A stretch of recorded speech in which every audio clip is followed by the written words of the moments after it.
Percy.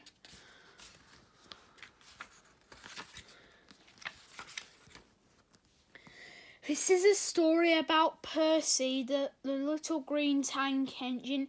He was very cheeky and loved playing tricks on the other engines, but one day he needed to be brave.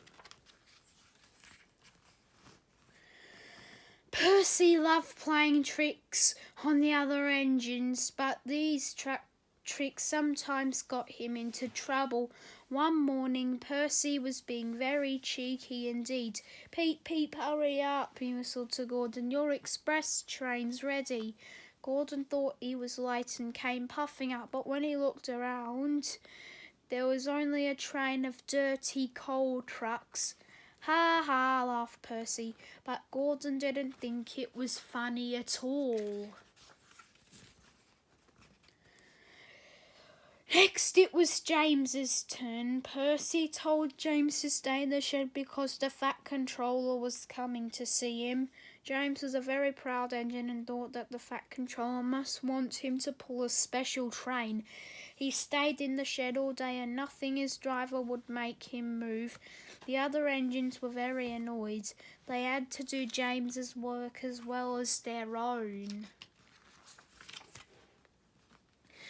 At last the Fat Controller arrived. He was very cross with James, but he was even more angry with Percy when James explained what had happened. When Percy arrived back at the yard, the Fat Controller was waiting for him. "You shouldn't waste time playing silly tricks, Percy," he shouted. The Fat Controller, "You should be a really useful engine."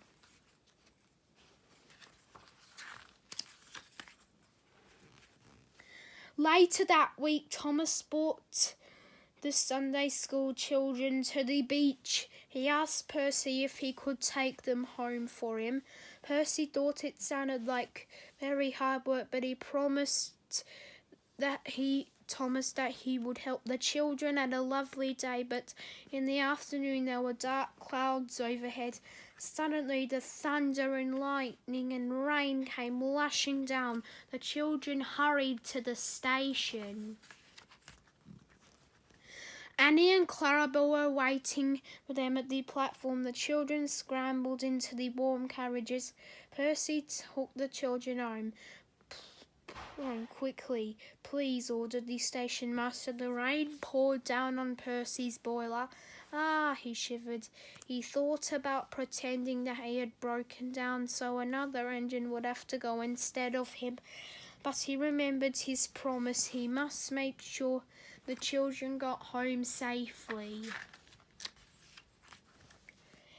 Percy set off bravely, but his driver was worried. The rain was very heavy, and now the river was rising fast. The rain was getting in Percy's eyes. He couldn't see where he was going. Suddenly he found himself in deep water. "Ooh, my wheels!" shivered Percy, but he struggled on. "Oosh!" he hissed. The rain was beginning to put his fire out. Percy's driver decided to stop the train in the cutting. The guard went to find a telephone. He returned looking very worried. "We can't go back if we wanted to," he said. "The bridge near the junction is down. They would have to carry on to the next station." But Percy's fire had nearly gone out, and then he needed more wood to keep it going. "We'll have to pull up the floorboards and burn them," said the fireman.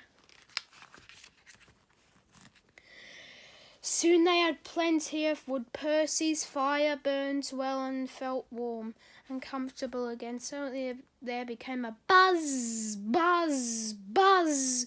Harold was flying overhead. "Oh dear," thought Percy sadly. "Harold has come to laugh at me." Bump! Something thundered onto Percy's boiler.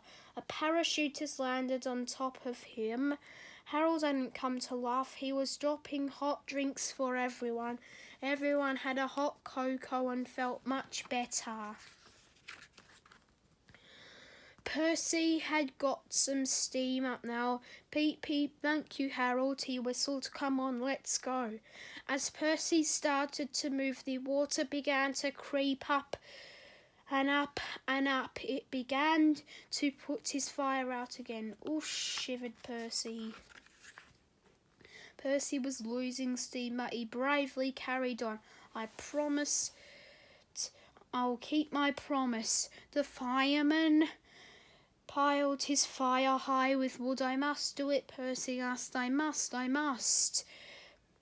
Percy made a last great effort and cleared the flood.